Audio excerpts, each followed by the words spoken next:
Okay, there it is. Plurality with, so it's kind of like the other plurality, except it's got an elimination in it.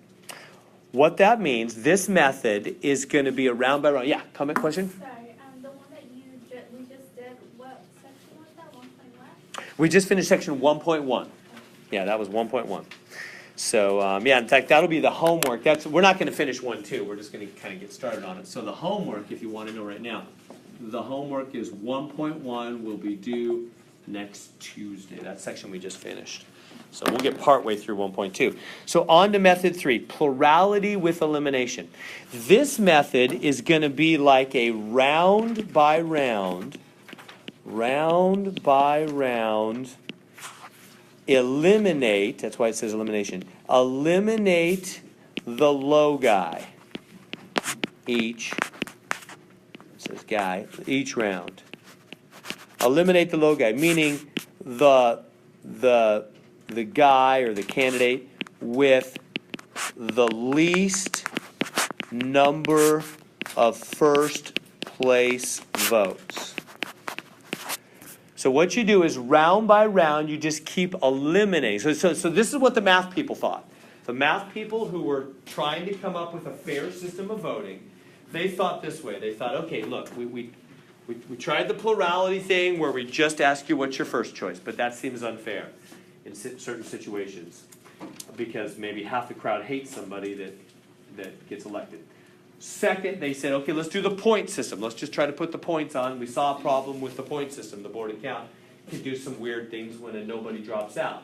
Now, then they thought, okay, let's do this. If we want a really safe, really fair voting system, how about instead of jumping right to the winner, why don't we just keep kicking out the low guy and go round by round? That seems more fair, right? Like, who do we know for sure is not the favorite? And let's just get rid of that one, and then we'll start over without that one, and kind of go from the ground up, is what they were thinking. Right? This method is actually what Olympic committees do to pick where the next Olympic city will be. You know, like, cities want the Olympics in their city, so they bid on it. Where's the next Olympic city? When is the Olympics again? Next year, right? 2018? Where's it going to be? Anybody know? I don't know. Anyway, wherever it is, so they always bid. So they're off in the future already now. But maybe like for 2020, if different cities want to have the Olympics, they would all present to the committee. The committee is made up of several nations. It's the Olympic Committee. And they would say, all right, we'd like to have it in Atlanta. Didn't they have it in Atlanta about a decade ago or something like that? We'd like to have it in Chicago this year. Right? And so here's what they'll make their offer. We can host the people here. We have the different facilities for the different events here and there. They'd make their offer, and the committee would vote on which city they want the Olympics to be in that upcoming year. But the way they would determine the winner is this new method called plurality with elimination. That is, they went round. You can read about it in the paper whenever they're doing the news. We don't read papers anymore, do we? But you can see it in the news one way or the other, round by round. How they're. Remember when President Obama first became president 8 years ago? Right? Chicago was in the bidding. I don't know if you remember that. Chicago was in the bidding to become an Olympic city. And when their round was up, he cruised over to the committee to help and try to sell Chicago, but they were kicked out. They didn't go with it. So that was an example that was happening. So this is round by round. So basically, round by round, you just eliminate the low guy. They're trying to do something that's really safe, that will not produce a false winner. So they said, well, let's just eliminate the low guy. So here we go. So here would be round one. Round one. Now, it has the word plurality. What is plurality? Let me try to help you with the lingo here. Plurality always means first place only. First place is all we care about. So any method that has the word plurality in it, you're only looking at this top line. You're not looking at any of this. Not right now. Make sense? That's what you want to think with the word plurality. Whenever they say, let's do the plurality method, they mean, let's just think about first choice. We don't care about other choices. So, here we go. Round one. How many people we'll just do A, B, C, and D. How many people have A, B, C, and D? How many people have A as their first favorite place? 32 people put A first. B, 15 people. C, 12 people. D, 36 people. 36 people. Now, if we were just doing the plurality method, rather than plurality with elimination, if we were just doing plurality, we'd say, hey, D wins. Done. But we're not. We're trying to be more careful than that because we're aware that there can be some problems with that. So we're saying, look, let's just eliminate the low guy. Who do we know for sure is not people's favorite? C, right. Boom, out with C. That's what this method does. It just goes round by round. So, boom, out with C, and then they restart the election with just the 3 that remain.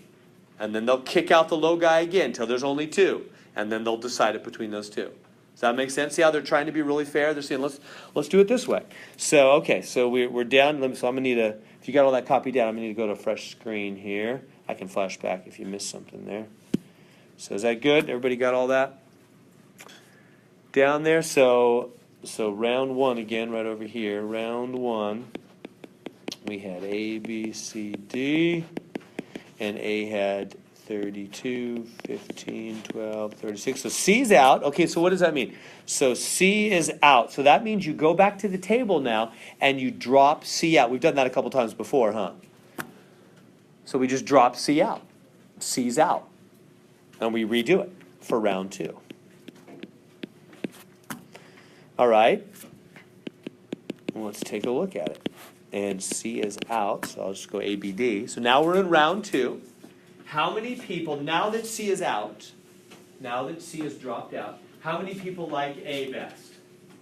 Well, same number. Nothing's really changed, right? Is this going to change anything? Yeah, it'll change something. Watch. Doesn't change A. A is the same. 32 people like A best. Nothing's changed for A. How many people like B best?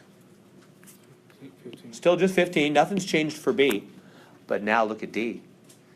How many, now that C's out, how many like D best now that C's out? C's not here anymore. So these 12 like who best? D, as well as the 36 that already from the beginning liked D best. Oh, why'd I write a B here? I'm being crazy. Just say something when I do something crazy like that. All right. So 12 and 36, what is that? 48? Yeah. So see, D is now their first choice because C's been eliminated. Does that make sense? See how it does cause some shifting to happen when you drop people out? So we're saying in round 2, with C eliminated, D has gone up in the number of people that like him best. So, all right, anyway, who are we going to drop out now? B. We drop B out, and now we do round 3. Who's left is just A and D. So now you go back to the table, kind of clean it up a little bit. We already dropped out C in the first round. Now we also drop out, B? So now we also drop out B. And so it's just between A and D now. So how many people like A best? These 32 and those 15. They both have A higher than D, don't they?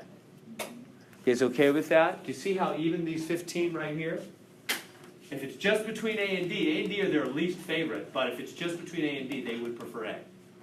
Right? So at this point, they would choose A. So 32 and 15, what's that, 47? And then D has the rest, 36 and 12. Ooh, it's kind of close, huh? 48. So in the end, D wins. Seems pretty fair, doesn't it? They're trying to be real safe with it. They're trying to say, look, just drop out the low guy, then the next guy, so we don't do anything wrong. So the question we have to answer is there ever a situation where this would do something unfair? And we'll get to that. But first off, you okay with the method? Does it make sense? Questions I can answer and how it works? It's exactly what you'll watch the news when they do next Olympic city picking. They'll say, all these cities are in, all right, Shanghai's been dropped out. Okay, Chicago's been dropped out. And they just lower the pool down. This is what they do. They just go round by round. They just keep kicking out a city until they're down to 2. That's the method they use. There's probably other things. I don't know what they are. That's the most famous thing in society where it's used. Olympic host cities. All right. Okay. I could have made that bigger, huh? Okay, so there it is. Let's do the same thing. Let's do the plurality with elimination. Let's go round by round. Let me let you do it instead of me just doing it. Give you a minute. Go ahead and do round one. Don't worry about the percentages. Just pretend they're numbers. Who cares? It makes no difference. 40%, 40 straight, whatever. Ignore the percentages. We don't have to do anything with that. Let's do round one like normal. Let me know if I can help in any way on the ballot. Feel free to check those around you.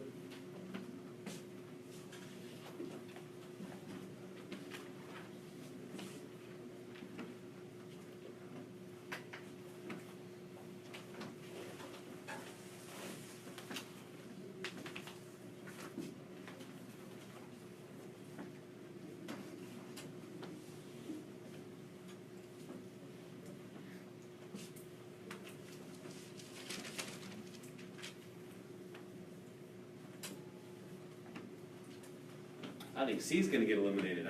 C doesn't have any first place votes, right? C's definitely going to go down in the first round. So A, B, C, D. C has a big A, right? Nobody has C first. I can see that much. How many have A first? 25. How many have B first? Both these groups, 25 and 10, 35. How many have D first? 40. So C's out. Nobody has, all we're looking at is first place, remember? This is plurality with elimination. So it's plurality. So plurality means just first place. So nobody has C as their favorite, as their first place. So C is eliminated in round one. Go on to round two. Right? So now take that table and cross off C everywhere.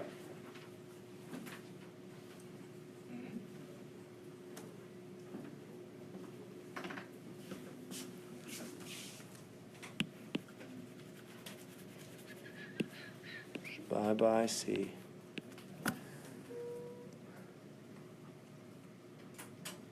So now round two.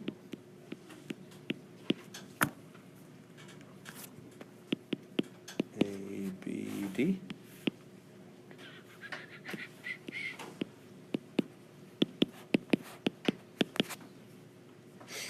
So how many have A first place? Looks like 25.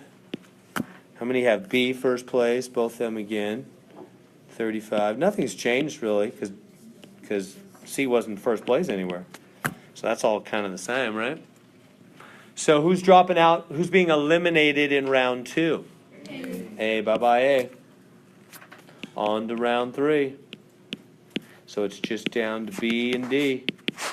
So go up to the table and cross off A because we eliminated A. So now just add up the B and the D.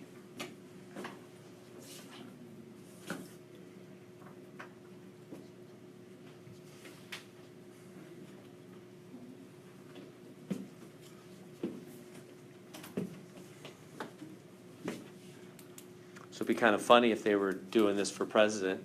It would almost seem like, what are those, Survivor? Right? We'd vote different presidential candidates off. That'd be entertaining. Oh, this person's out. Hillary's out in round 3.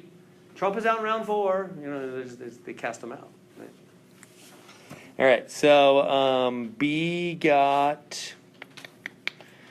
all these right now. The 60.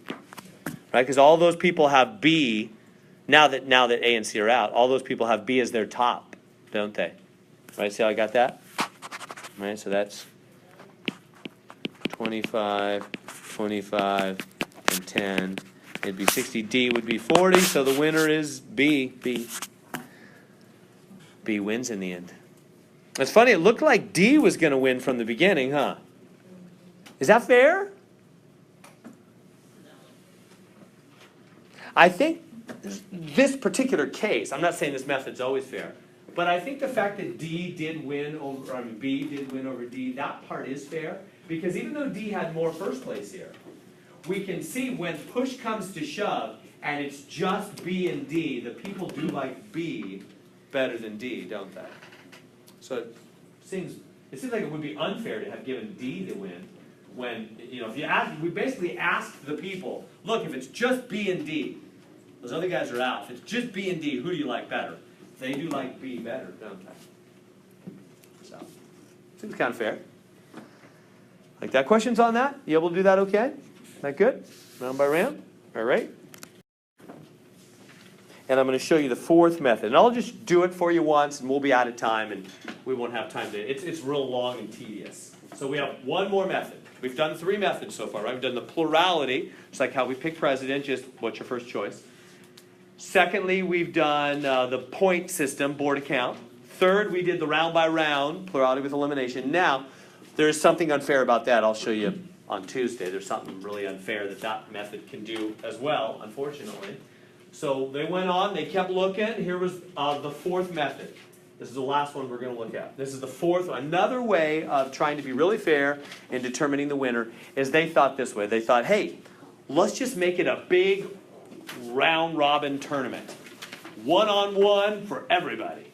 Do you know what I mean by that? Like tennis tournament or something. My daughter's playing tennis at high school, and she just told me, next Tuesday, everybody's playing everybody on the team so they can see the ladder, who's better than whom, right? So it's like what they do in tennis. Everybody plays everybody. So that's what we're going to do with the candidates. That's what this method is about. It's called, well, it's not, I'm not doing this method. Ignore those words. I'm going to do the new method, which is called pairwise comparisons. Pairwise comparisons. So they're going to be in pairs, one-to-one matchups. Everybody plays everybody. And basically, this is the thinking. They're thinking, okay, look, there was something unfair with all these other methods, but how about if we just match them up one-to-one? And we just ask the crowd, all right, person A and person B. Crowd, just those two, who do you like better, okay? And maybe A wins or whatever. Okay, now A with C. It's almost like a boxing match or something. It's just one-on-one. Who wins? Okay, one-on-one, who one-on-one. And you just go through all the one-on-ones, and just whoever wins the most matches, that must be the crowd's favorite. That's the thinking. So they said, all right, let's match them up. So first off, we got to set up the tournament like they would for tennis tournament or something. We got to do all the matchups. So how do we do that? Start with A, and you got to have a system so you don't skip any on accident. So let's just go A with B, A with C, A with D. A's done. That's A with everybody, right? What I mean is, I'm going to have A compete against B. In a minute, I'll find out. I have no idea who wins, but in a minute, I'll find out. Then I'll have A compete to C. I'll have A compete with D, right? We'll get the winners there. Now, let's go to B. Coming up here next. B has to go with her. Now, do I need to go B with A? No, I've already done that. That was back here. A and B already had their battle back here. So you don't need to go backwards. You can just go forwards. B with C and B with D. Does that make sense? And that's B. B is battled everybody at that point, right? Because B battled with A back here and then C and D. So that's everybody competing with B. And now, so we did all the A's, all the B's. Now start with C. You're right. I see. I don't need to go backwards. So I don't need to go CA. I don't need to go CB. Why not? Because they're over here. Here's A and C. Here's B and C. They've already been counted. So you never need to go backwards with these letters. You don't need to do CA or CB. You just go forwards. Just go down the alphabet. CD. And then that's everybody. I don't need to do anything starting with D because D's already been counted with everybody, right? Here's D with C. Here's D with B. Here's D with A. D's already done. So that's it. So I've got to determine the winner of all, 6 of those matches, don't I? Let me write it again a little cleaner if I can. Here, I'll write it again.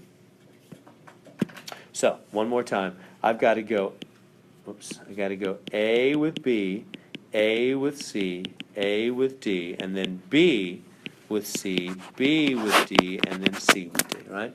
Those are my 6 matchups. Let's find out who wins each of those. So that's the idea. Just have them, it's confusing. The math people were thinking, look, it's confusing because we have too many candidates. Let's just match them up, 1-to-1, 1-to-1, 1-to-1, and see who wins. Here we go. A versus B. If it's just, so you're asking the crowd, remember trying to determine the will of the people. We're saying, okay, people, if it was just A and B, forget about the other candidates, because that means you got to cross them off, right? Well, you don't have to. Just look at A and B. That's what I would do. Probably easier. Just look at A and B. Don't worry about the other candidates. Okay, so if it's just A and B, these 40 people, 40%, whatever, same thing, 40 people, who do they prefer, A or B? A. So those 40, so we'll do A gets 40, and we'll try to keep track here. Now these 25 people, who do they like better? Well, they have B higher than A. So they're going to go for B. These 20 people, they like A way better. A's their favorite, B's their least favorite. These 15 people, who do they like better? They like A. So who won that battle? Yeah, if it's just between A and B, A is for sure people's favorite. Right? You with me? So I'm gonna, what am I gonna do? I'm gonna circle, I don't really know a clean way to do this. It's always kind of messy whenever I do it. Maybe I'll write the numbers, what was it? It was what? It was 40, 20, and 15, and B had 25. And so A was the winner. Let's do the next one. Let's go A versus C. So now I'm going to go back to the table. It's a new matchup. It's just A versus C. Don't care about anybody else in the table. Just A versus C. So we say, okay, you 40 people, if it's just A and C, who would you prefer? They would prefer C. So I would put 40 on C. And then we say, all right, you 25 people, if it's just A and C, who would you prefer? A. 25 for A. All right, you 20, if it's just A and C, they would prefer A. And you 15, if it's just A and C, who would you prefer? A. A made a strong comeback there. So A won that. In head-to-head competition, if it's between A and C, the will of the people is A, isn't it? Seems pretty fair so far, doesn't it? It's just matching them up 1-to-1, saying what's the will of the people 1-to-1 at a time. Let's do the next one. How about B versus D? No, I'm sorry, A versus D. Oh, I'm gonna run out of time, aren't I? All right, so you can tell this is tedious, isn't it? You got to do all these matchups. Whoever wins the most in the end is going to be the winner. You can see it coming. So we're out of time there. So the homework is 1.1. We didn't finish this section. We'll finish it up next week. So 1.1 is due for Tuesday. Remember to go ahead.